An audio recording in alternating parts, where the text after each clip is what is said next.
de guerra espiritual, cura interior. Essa é a 31ª aula sobre esse assunto, então muito conteúdo já foi dado, muita reverberação, e Deus, creio que com graça, tem nos conduzido a conhecimentos assim muito profundos. O planejado no início dessa série era as 2 introduções sobre guerra espiritual e cura interior, a relação que há nisso, e também sobre como a gente experimenta isso na prática através do combate que precisamos ter contra os pecados capitais, desenvolvendo as virtudes capitais, né? Até então era um planejamento. Essa série, mais ou menos de 9 lições, tudo que veio até então, da qual nós estamos aqui até hoje, veio de provisão diária de Deus, semana após semana. Desde que falamos sobre o perigo das distrações, sobre quando meditamos lá sobre a adoração como arma de guerra, o louvor, a obediência na aprovação, enfim, até o estudo de hoje, quando nós estamos falando de Apocalipse, é pensando nesse mesmo assunto, porque Apocalipse é um livro de vitória do povo de Deus diante de uma guerra espiritual, aonde somos chamados a sermos vencedores em Cristo Jesus. E nas cartas que Jesus escreve à igreja, sempre há essa menção, né? Aos vencedores, eu darei isso, eu darei aquilo, né? E vale esse recado para que os irmãos entendam que a gente não está fugindo do assunto, isso não é um outro assunto, faz parte do mesmo assunto. Então, vimos que Jesus, por meio de João, ele manda uma mensagem para cada igreja, para cada comunidade local. Essas comunidades pertenciam, na época, né, à Ásia Menor. 7 igrejas, representando ali a catolicidade, a totalidade da igreja. 7 igrejas. E para cada igreja, Jesus tem uma mensagem bem específica. Ele faz um balanço geral para essas igrejas. Ele faz aquele exame de consciência de maneira tão preciosa, né? E isso serve para nós também, né? Nós precisamos fazer esses balanços sobre nossa vida, nossa fé, nossa igreja. Nós precisamos repensar algumas coisas, mudar outras coisas.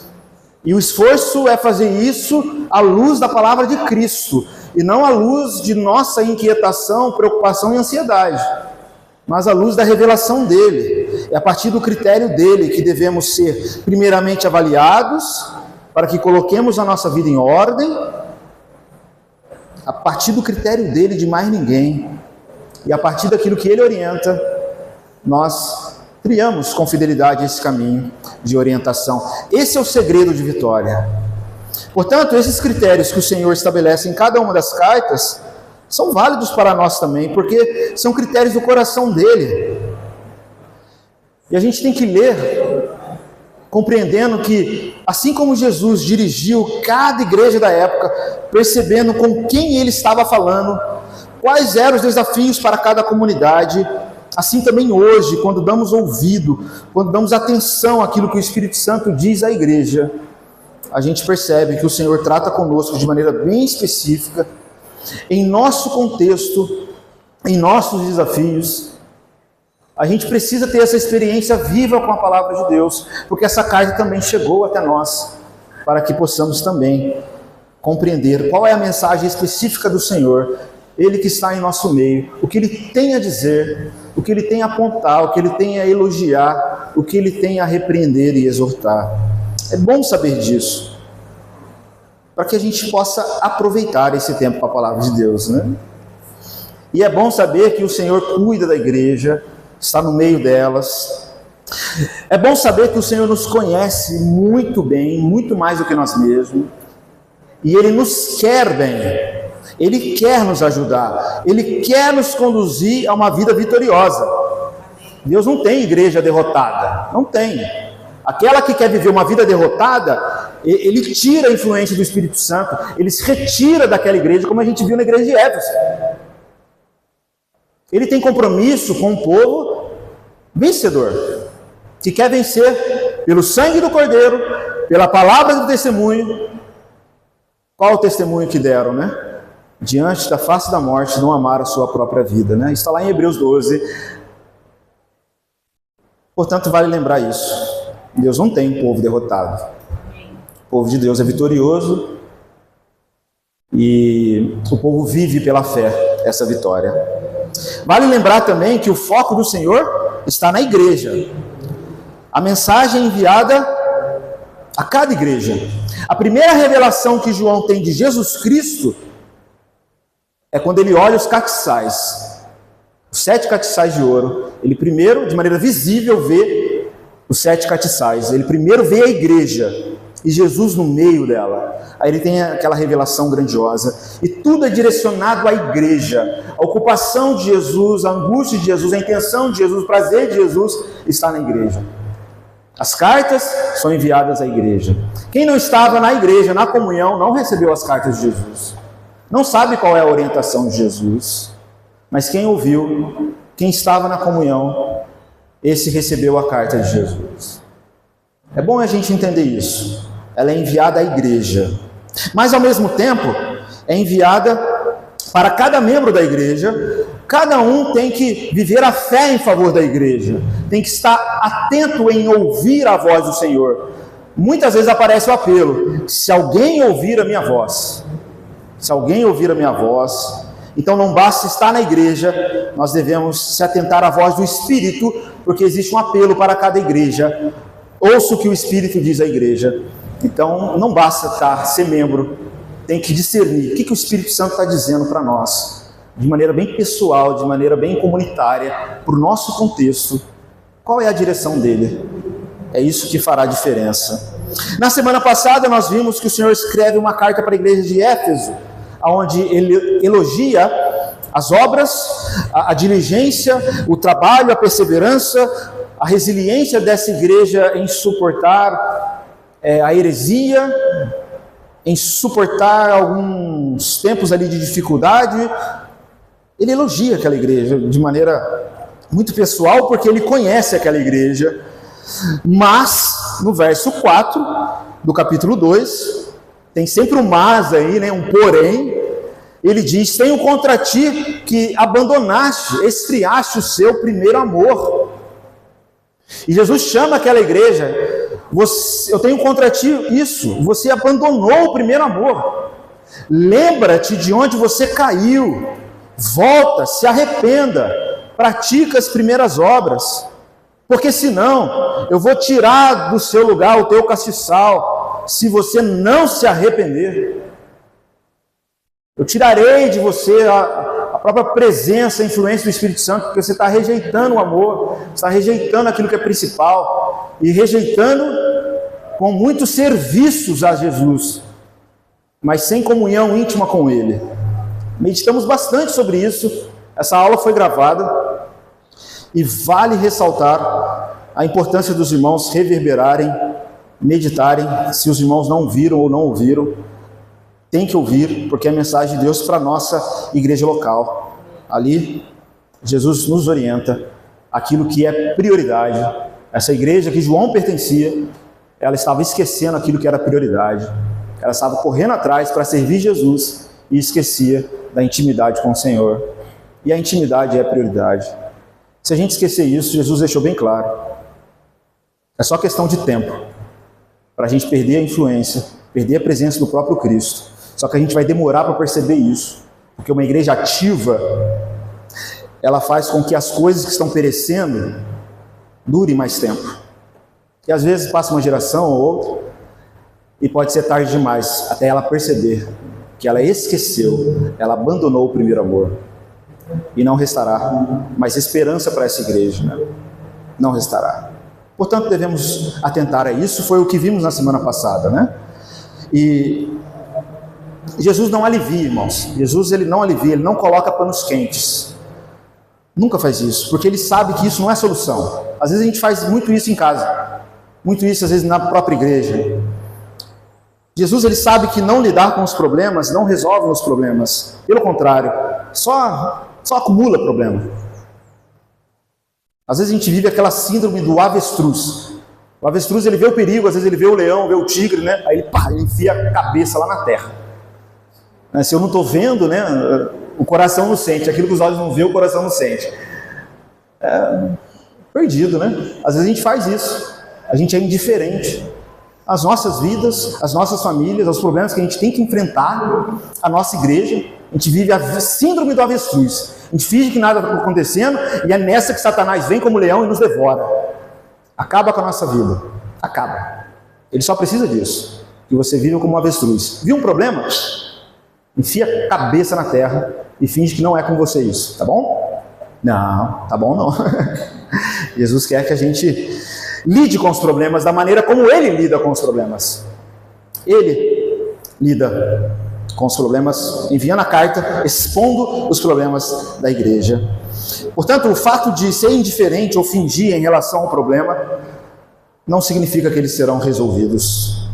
Existem problemas em nossas vidas que, para serem resolvidos, precisamos lidar de frente, e é isso que Jesus faz. E nossa esperança é que Ele faça conosco também, porque Ele não finge que não está vendo nossa infidelidade, nossa falta de prioridade ao amor. Ele não finge nossa falta de prioridade, nossa irreverência. Ele não finge que não está vendo isso. Ele não finge que não está vendo os nossos pecados ocultos. Ele não finge que não está vendo a nossa história com várias pontas soltas de falta de perdão, de divisão, e que a gente nunca se colocou diante dele para pedir perdão e buscar a misericórdia dele para resolver isso. Não, ele não finge. Não. Ele quer lidar com tudo isso, com misericórdia, com graça, com disciplina, com correção e amor, a fim de nos curar, a fim de nos transformar, a fim de que vivamos uma vida vitoriosa e não mais uma vida derrotada.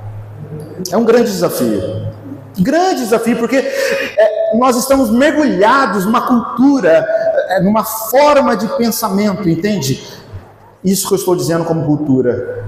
Uma forma de pensamento sentimentalista, romantizada, cheia de amor próprio, um pensamento mercadológico, onde não queremos desagradar as pessoas, e ao mesmo tempo as pessoas não suportam a correção. Daí para falar sempre, a gente tem que falar com jeitinho, né? Sempre pisando em ovos. Jesus, ele não é guiado por esses critérios.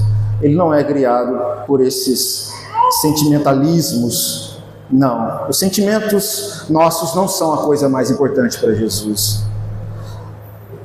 Não. Jesus claramente corrige.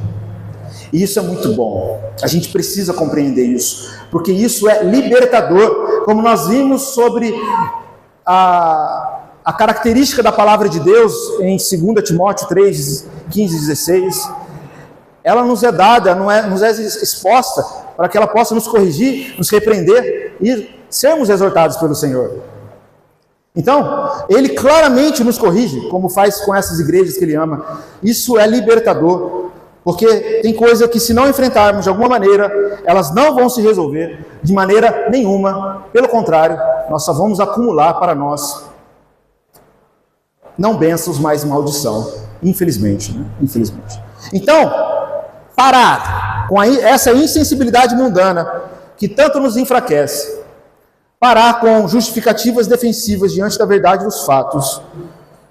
Deixar o Senhor nos repreender, nos corrigir, nos exortar, revelar a nossa idolatria, deixar que Ele nos convença de nossos pecados, nos conduzir ao arrependimento. Sim, esse é um caminho de vitória. Esse é o caminho de vitória. As palavras de Jesus são firmes, sim, mas são animadoras. Foi difícil para a igreja de Éfeso talvez ouvir isso? Foi.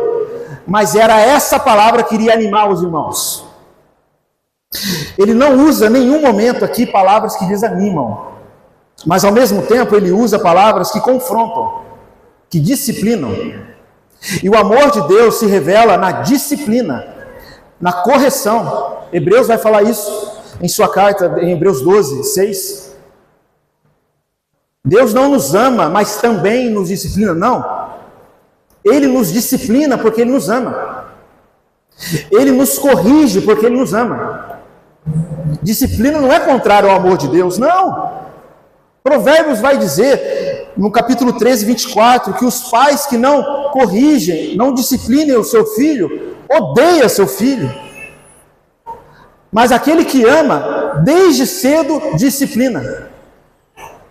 E essa versão que eu disse para os irmãos ainda é uma versão suavizada, porque a versão literal diz: o pai que ama o seu filho, disciplina o seu filho com a vara. É isso que está lá no texto. Mas aquele que não disciplina, odeia o seu filho, vai entregar o seu filho às vaidades, às paixões mundanas. Por quê? Odeia, porque é indiferente. Amor nas Escrituras está ligado à correção, à disciplina. Paulo, quando diz para Timóteo, em Timóteo 4, 2 Timóteo 4, que ele deveria exercer o ministério da palavra, Paulo diz: prega a palavra em todo o tempo, corrija, repreenda e exorta, porque chegará um tempo em que não suportarão essa doutrina. Por que corrigir? Por que exortar? Por que repreender? Porque isso é parte do amor de Deus. A gente precisa entender isso. Amém? Isso a igreja de Éfeso precisava entender. Uma correção duríssima da parte do Senhor, mas libertadora. Se ela não se arrependesse, o Senhor retiraria a sua presença ali do meio dela. Compreenda isso, irmãos, para que você não seja influenciado pelo pensamento mundano, que sim fala de amor, mas totalmente baseado em sentimentalismo vazio, que não está de acordo com o amor de Cristo, que se revela na obediência, na submissão, em cumprir o dever, em ser disciplinado, em ser corrigido pelo Senhor. Queridos, a gente vem aqui não em busca de nós mesmos, a gente vem em busca de Cristo. A gente quer Cristo porque a gente quer a redenção de nossas almas. E nada mais natural do que a gente querer a repreensão dele. Senhor, crucifica a nossa carne. Aponta para nós o caminho que está impedindo a gente de viver a nova vida em Cristo Jesus. O cristão pensa desse jeito. Ele se abre para o Senhor, para que a palavra opere primeiro uma obra de morte em nossos pecados, para que então possamos experimentar a ressurreição da vida que vem pela correção do Senhor, que nos fere para nos curar. Pensemos nisso, para que possamos experimentar cura e transformação do Senhor. Vamos para a segunda carta à igreja de Esmirna, capítulo 2, verso 8.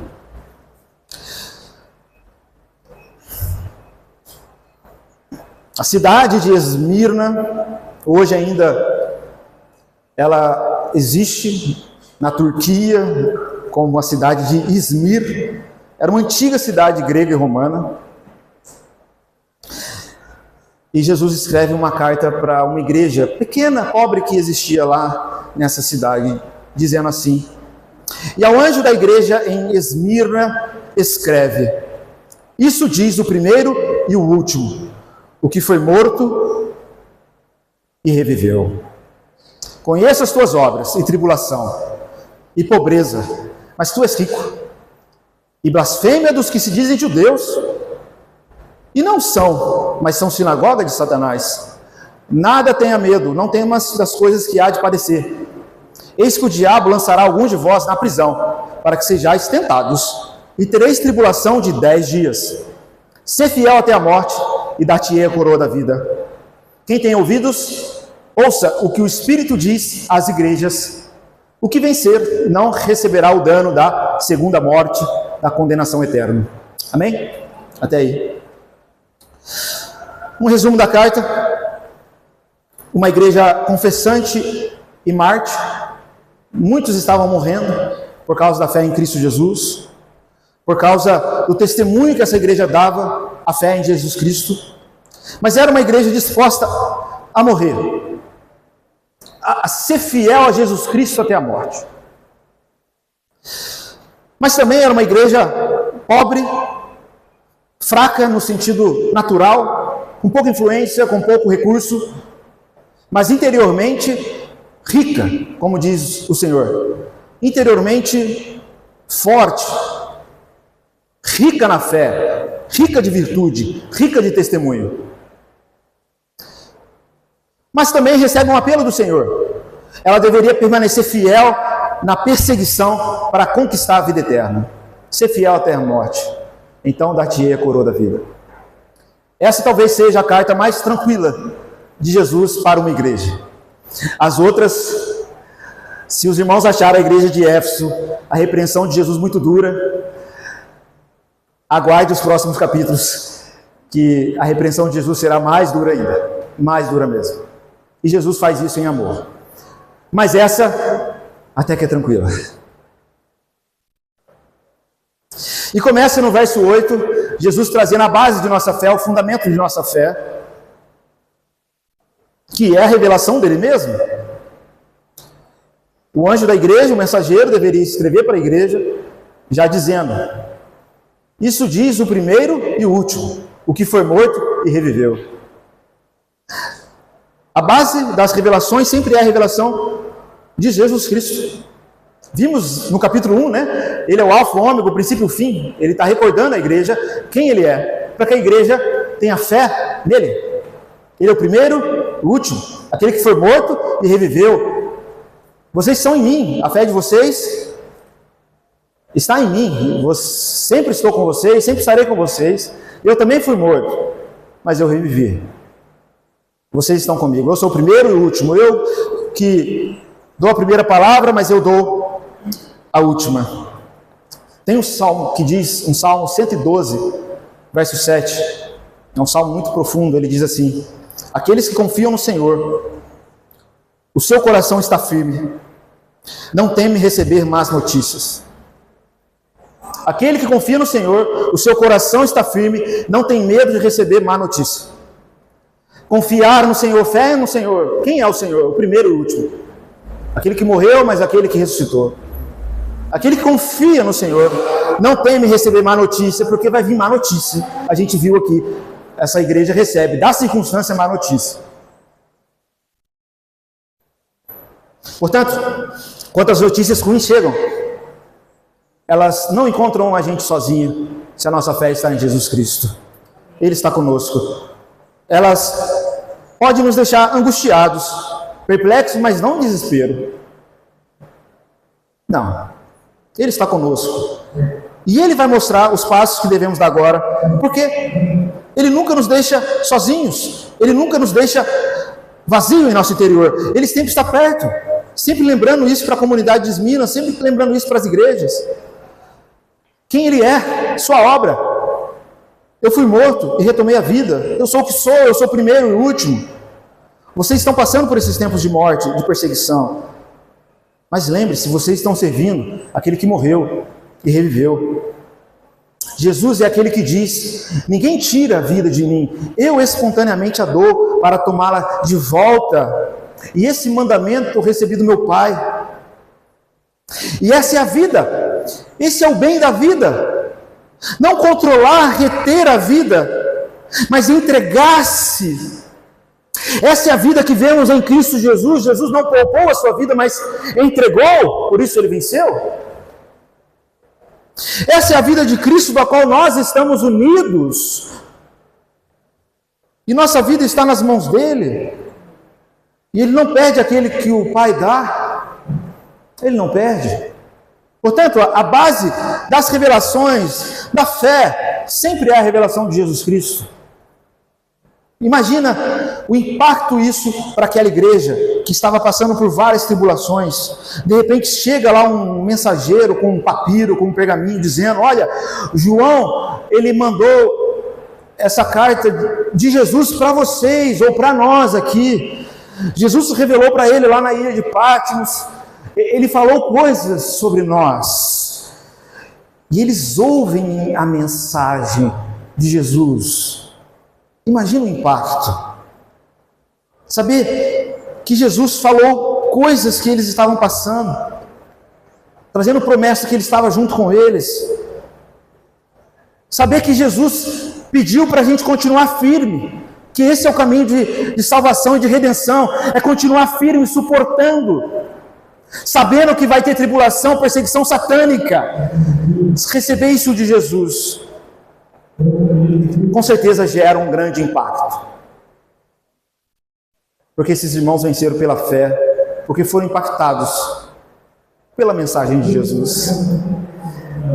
E é com esse impacto que Jesus quer que leiamos as cartas, porque isso também foi escrito para nós, para que a igreja que está vivendo esses dias, os últimos dias, possa ser impactado por quem é Jesus, quem Ele é, e que Ele está conosco nesse caminho de fidelidade.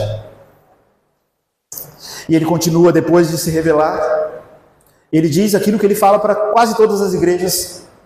Não sei se na sua versão aparece, mas na minha diz: conheço as tuas obras. Conheço. Mais uma vez, Jesus conhece.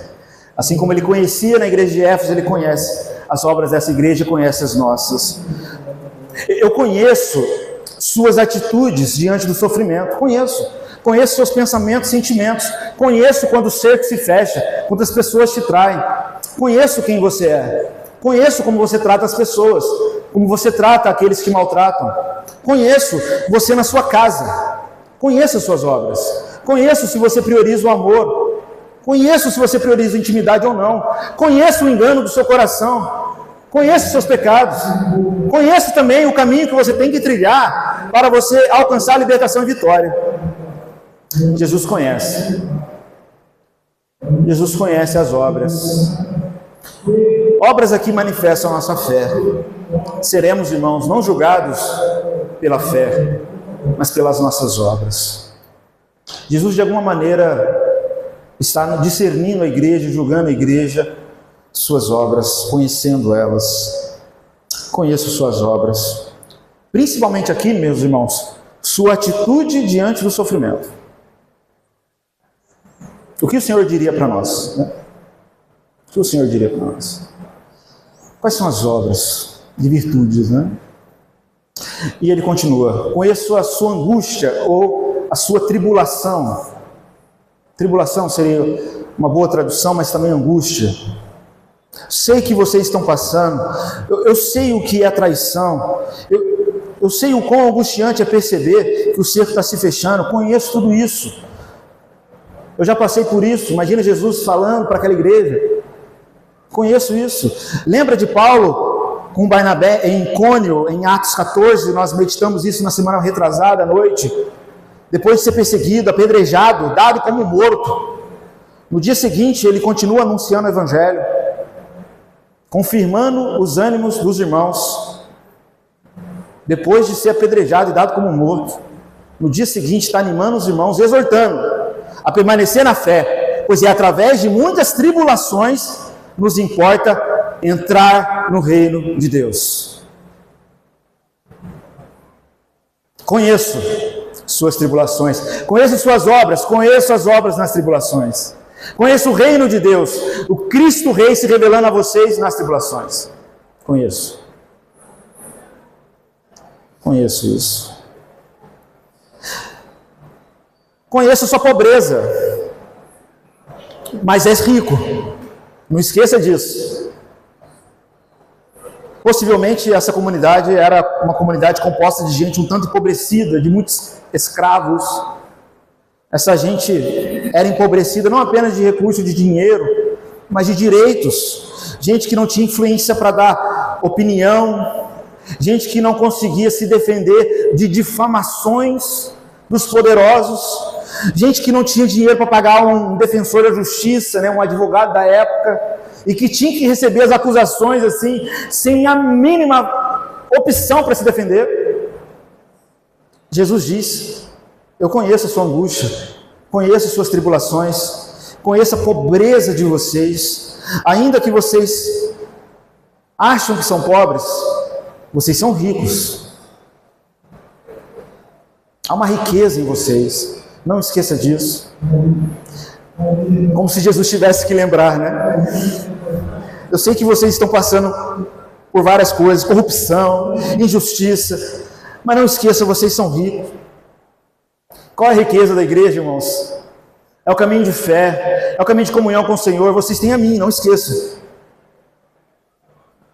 Cristo em vós é a esperança da glória. Cristo é tudo em todos. Ele é a nossa alegria, Ele é a nossa paz, Ele é o nosso amor, Ele é a razão, sentido, propósito de nossa fé. Vocês são ricos. Eu fiz de vocês reis e sacerdotes. Lembra que ele falou lá no capítulo 1, verso 6? Vocês são ricos no Senhor. Não esqueçam disso. As virtudes que vocês carregam, isso é riqueza. A provação é para que a riqueza de vocês aumente. Assim como o fogo, ele vai provando o ouro, para que o ouro se purifique, se torne cada vez mais puro. Ei, vocês são ricos na provação. Tudo isso é para gerar mais e mais valor de glória na vida de vocês. Não esqueça disso. Não podemos esquecer. E depois vem aquilo que talvez seja a razão de toda essa tribulação e angústia, talvez o ponto central da carta. Jesus fala: conheço a blasfêmia e a difamação daqueles que se dizem judeus e não são, mas são sinagoga de Satanás. Eu conheço a blasfêmia e a difamação que vocês estão sofrendo. Havia em Esmirna uma colônia de judeus muito grande, e dentre essas comunidades haviam aquelas, não todas, mas que eram anticristãs, odiavam os cristãos. E uma das formas que essas sinagogas atacavam os cristãos era com difamação e calúnia, mentiras, dizendo: essa gente aí é perigosa, essa gente aí não é confiável, não dá trabalho para essa pessoa não. E essas pessoas eram poderosas, e os cristãos, coitados, eram pobres, não tinham influência na sociedade. E essa difamação crescia. Imagina, irmãos, imagina você passando por isso. Às vezes você acha que... Às vezes você não suporta, né? Às vezes é injustiça de Brasília. Imagina você passando por isso. Isso às vezes já te altera. Imagina você passando por isso. Então, o principal problema que estava acontecendo com a igreja de Esmirna era por causa das calúnias daqueles que Jesus chama de não judeus de verdade, mas chama de sinagoga de Satanás. Esses irmãos estavam sofrendo uma profunda tribulação por causa desses judeus ou falsos judeus, né? E diante disso, Jesus pede para que essa igreja suporte isso com fé. Porque o tempo da difamação é também o tempo da paciência, irmãos. A gente não entende muito isso, eu sei, em nosso contexto, mas a gente precisa entender isso, porque esse é o caminho de fé. O tempo da difamação, da injustiça, é o tempo da paciência, é o tempo do bom ânimo, é o tempo da misericórdia, é o tempo do bom testemunho, é o tempo da mansidão, é o tempo da perseverança na unidade, é o tempo da perseverança na fé em Cristo Jesus, é o tempo para a gente ser mais parecido com Cristo Jesus, que diante dos tribunais injustos, como ovelha muda, revelou mansidão e entrega a oferta. O tempo de tribulação é o tempo da fé. A gente precisa entender isso, para que a gente encare de outra maneira também a tribulação e o fogo da prova. Porque Jesus Cristo suportou toda a injustiça sem dizer nada. Eu quero citar com os irmãos, não precisam abrir, mas se você tiver habilidade para abrir rápido, é a segunda carta de Pedro, desculpa, a primeira carta de Pedro. Fica perto aí de Apocalipse, antes de 1 João. 1 Pedro 2, 19.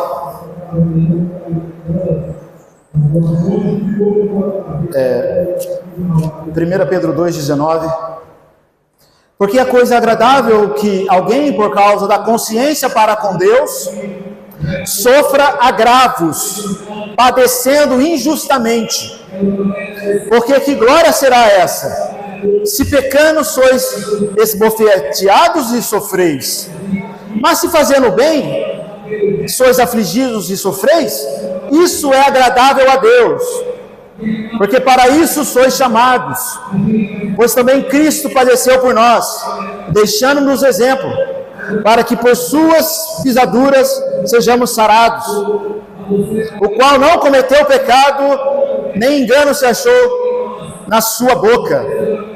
E assim, ele continua dizendo, que, embora ele era injuriado, ele se entregava pela fé àquele que julga retamente todas as coisas. Amém, irmãos? Entenderam? Isso requer mais atenção dos irmãos, essa barulheira aí fora, tá? Eu vou falar um pouquinho mais alto, mas se atente daquilo que estamos falando. Por que eu citei esse texto? Porque Jesus Cristo é nosso exemplo. Ele suportou toda injustiça sem dizer nada. Como ovelha muda ao matadouro, ele entregou virtude, graça, perdão, reconciliação. Ele aproveitou esse tempo de prova para manifestar o amor de Deus. Essa é a vitória que venceu o mundo, principados e potestades. Ele não reclamou, ele não murmurou, ele não se irou contra os seus inimigos. Ele perdoou, revelou graça e trilhou um caminho para reconciliá-los com a paz de Deus. Irmãos, o que tem de cristão na história da igreja, que sofreu difamação, injustiça, suportou firme a provação, gente que ficou presa injustamente. Hoje mesmo, se você ler um pouco da história da igreja perseguida, você vai ver que isso é comum. E os irmãos estão enfrentando isso com mansidão, com entrega, com oferta, com intercessão em favor daqueles que perseguem, porque eles estão firmes na fé. Nenhum dolo eles querem que saia da sua boca, nenhuma murmuração, nenhuma inimizade, nenhuma palavra de desânimo, nenhuma palavra de ódio, não por causa daqueles que são maus, mas por causa de quem nós somos. Somos gerados em amor, não estamos aqui para julgar, mas é para interceder em amor em favor daqueles que Cristo quer que testemunhemos.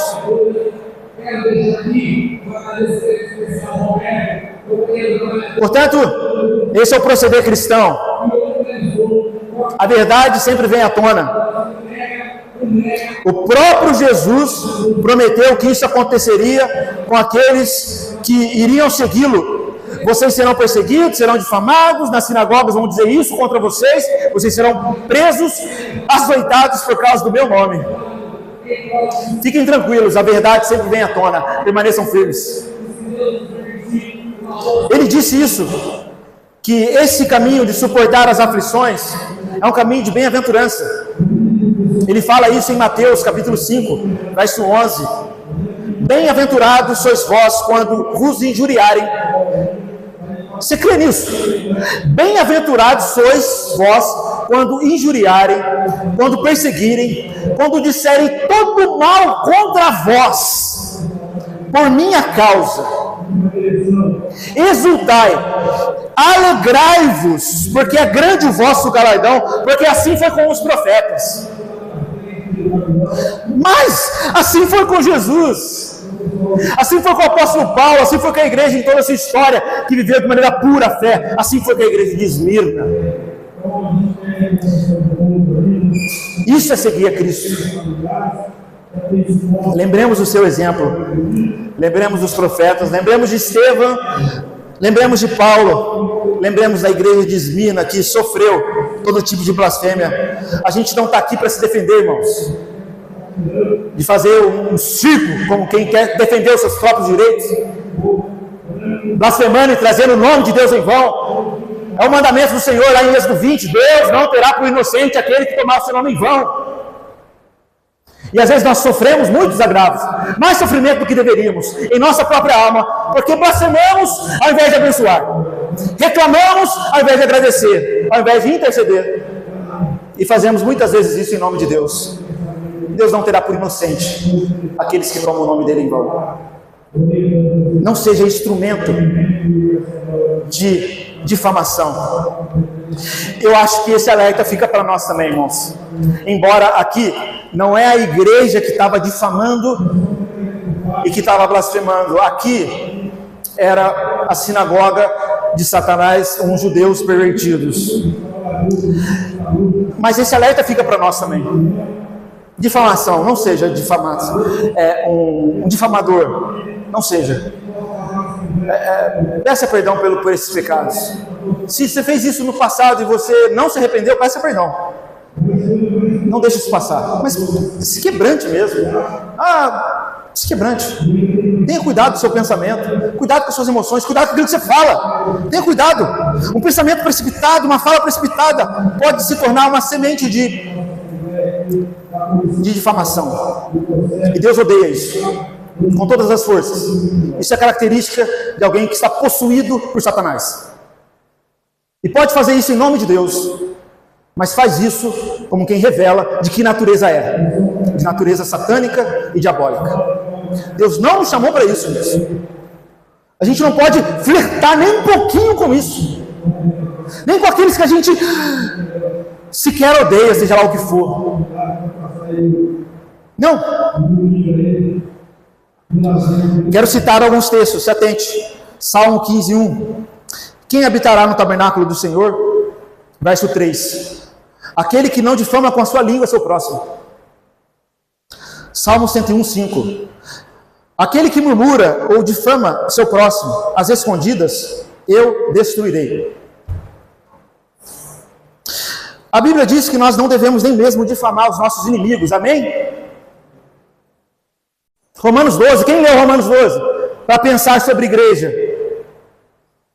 Romanos 12:14. Abençoai aqueles que vos perseguem. Abençoai, não maldizei. Não fale mal. Já falei, isso não é sobre eles, é sobre a gente. É sobre a semente que você cultiva no meio dos irmãos. É semente de ódio santificado. Verso 20, lá em Romanos 12. Se teu inimigo tiver fome, o que você vai fazer? Dá-lhe de comer. Olha, se tiver sede, vai dar de beber. Fazendo assim, amontoarás para si brasas de fogo sobre sua cabeça. Ou seja, você estará cheio da presença de Deus, será uma testemunha viva da luz do Evangelho na sua vida. Alguém sem ressentimento, alguém liberto, alguém livre do pecado. E alguém agora disposto de oferecer o Evangelho, porque oferece reconciliação, entrega oferta. Repito, não é sobre as pessoas, é sobre quem nós somos para elas. E ele repete, não deixe vencer do mal, mas vence o mal com o bem. Vimos na semana passada, Tiago 5:9, não queixei uns dos outros, ou reclameis uns dos outros, para que não sejas condenados. Eis que o juiz está à porta. Jesus chamou aquela comunidade judaica, não a igreja, ok? Mas aquela comunidade judaica, que difamava os cristãos, de sinagoga de Satanás. Como ele nos chamaria? Se de repente em encontros aí de 3, 5 pessoas, a gente fala sem poupar, sem filtrar, difama de maneira covarde, a respeito às vezes de coisas que a gente nem sabe. Que nome Jesus daria para isso? A gente difamando outras pessoas, outros cristãos, até mesmo nossos inimigos. Que nome ele daria para a gente?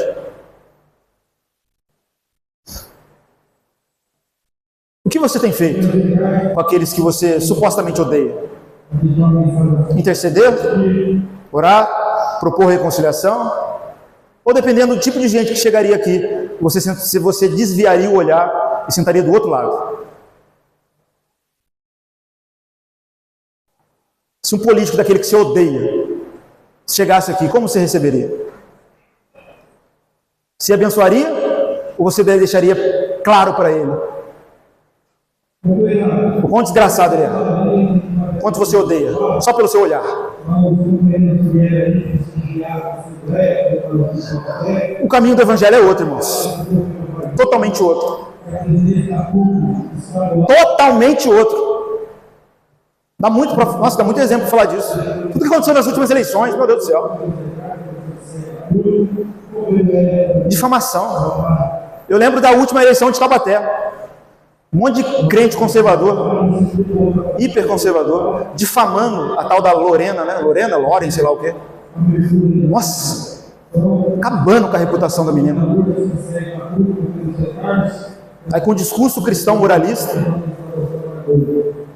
pautas conservadoras, porque Deus quer que a gente trilhe esse caminho. Talvez elegeram alguém que não gostaram tanto, né? Não sei.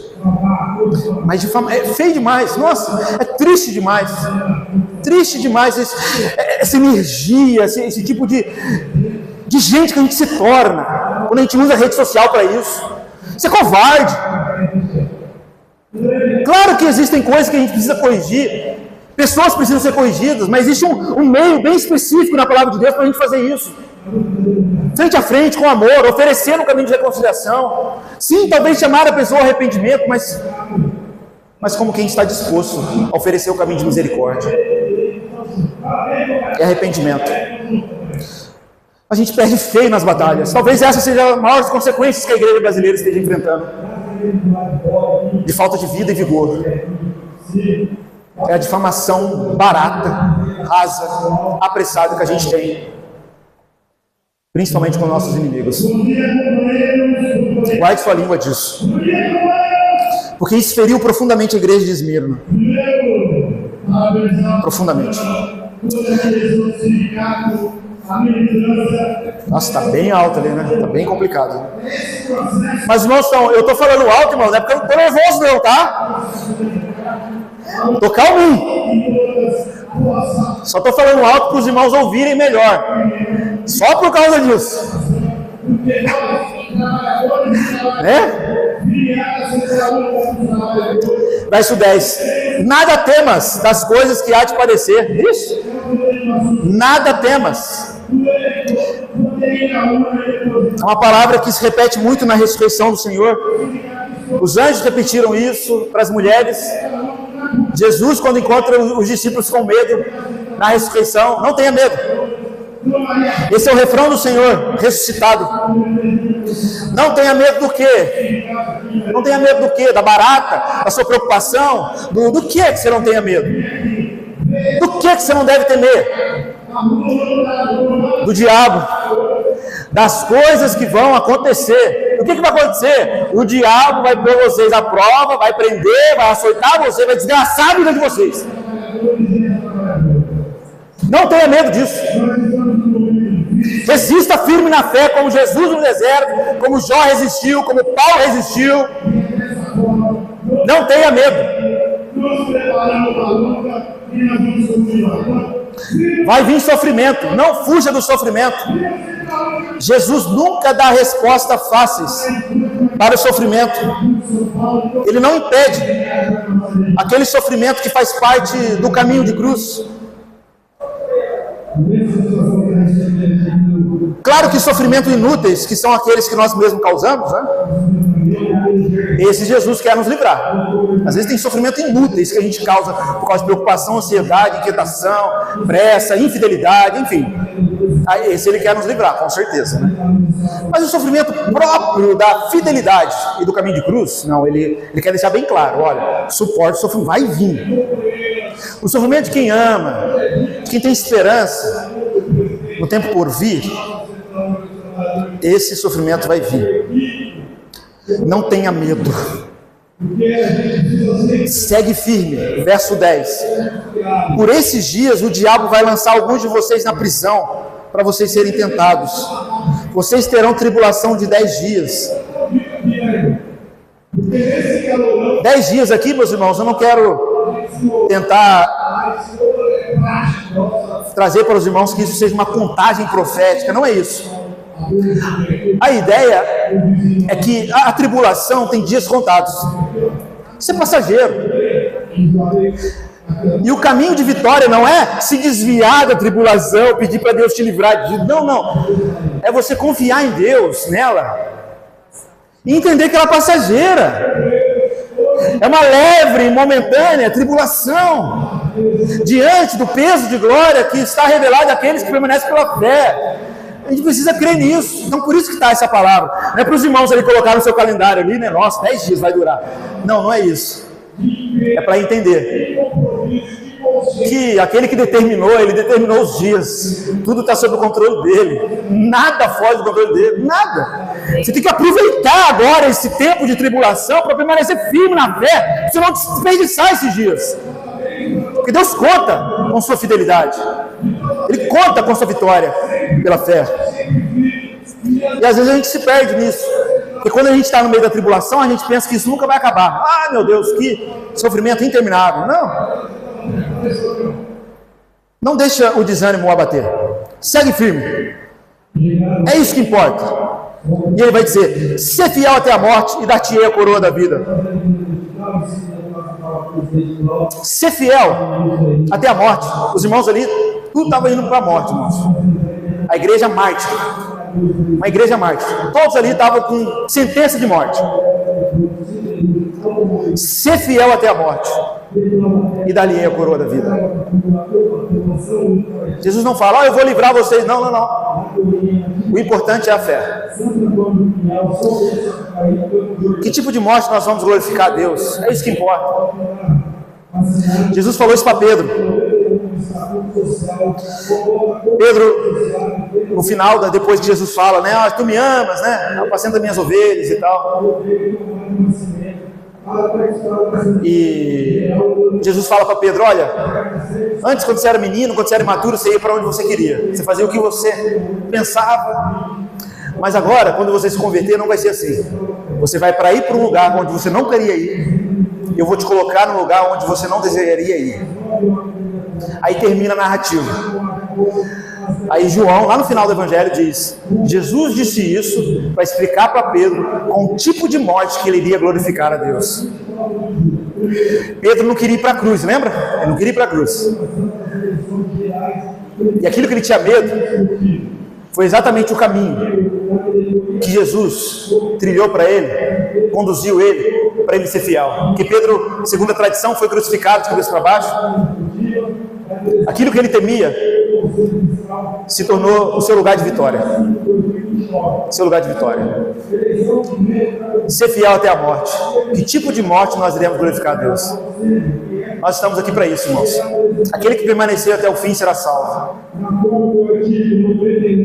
Que tipo de morte nós vamos glorificar a Deus? Paulo recebeu isso. Paulo, na sua última viagem, Jesus revela a ele: olha, você não vai morrer aqui, você vai morrer lá em Roma, tá? Você vai pegar esse navio, e um navio dá ruim, no navio naufraga, todo mundo fica lá com medo de morrer. Paulo fala assim: não, tranquilo, eu não vou morrer aqui, e vocês também não vão morrer, porque Jesus falou que eu vou morrer lá em Roma. Ele anima aquelas pessoas, renova a força daquelas pessoas lá, muitos homens lá, e todos se salvam, porque Paulo tinha certeza que o tipo de morte ele ia glorificar a Deus, e não era naquele navio, mas era em Roma como mártir. O nosso grande tempo, ou melhor, no tempo da prova, o nosso grande desafio é o desafio da fidelidade. Como estamos lidando com a tribulação? A gente não está aqui para fazer bonito, para influenciar, né? Não, a gente está aqui para ser fiel no lugar que Deus nos colocou, no lugar que Ele nos colocou. Satanás lançará alguns de vocês na prisão para que vocês sejam tentados. Seja fiel até a morte e dar-te-ei a coroa da vida. Ser fiel até a morte. Naquela cidade havia um estádio, onde havia competições romanas, e as pessoas na época não recebiam medalhas. Os vencedores, eles recebiam uma coroa, né?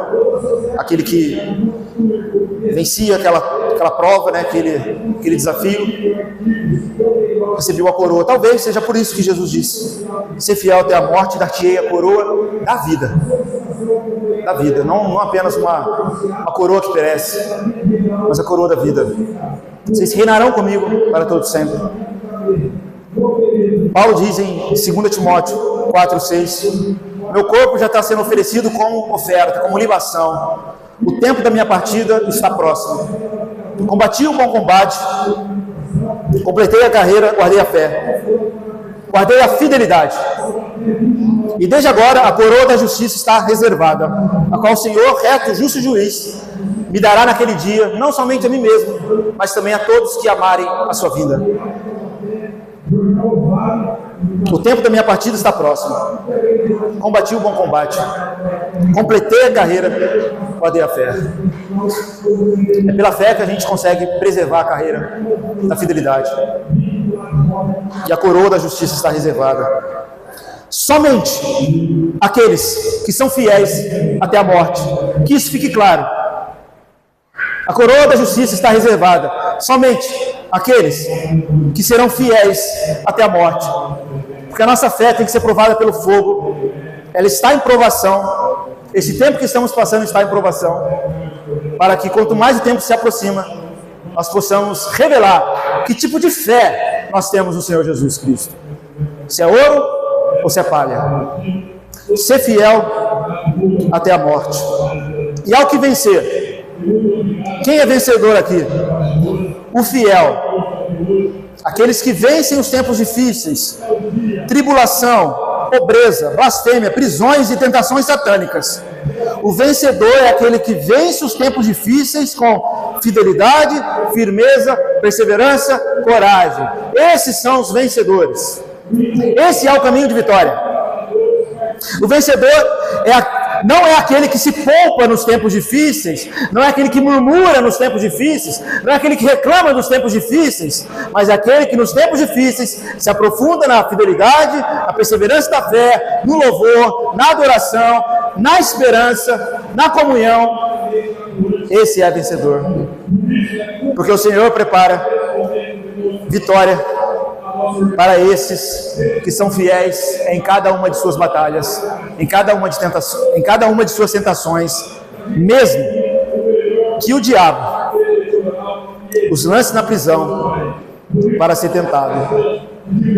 Isso não atrapalha em nada a nossa fé. Pelo contrário, isso contribui para o bem daqueles que amam a Deus, para aqueles que são vitoriosos pela fé. Amém, irmãos? Louvado seja Deus. Ouça o apelo do verso 11. Quem tem ouvidos para ouvir, ouça o que o Espírito diz às igrejas. O vencedor não receberá o dano da segunda morte. Ele fala lá em Apocalipse 20, essa segunda morte, onde alguns serão ressuscitados para a condenação no lago de fogo e no inferno. Ao vencedor. Quem é o vencedor? Aquele que permanece fiel na tribulação. Na tribulação. Não blasfema. Mas prioriza a comunhão com Deus. Prioriza o amor com Deus.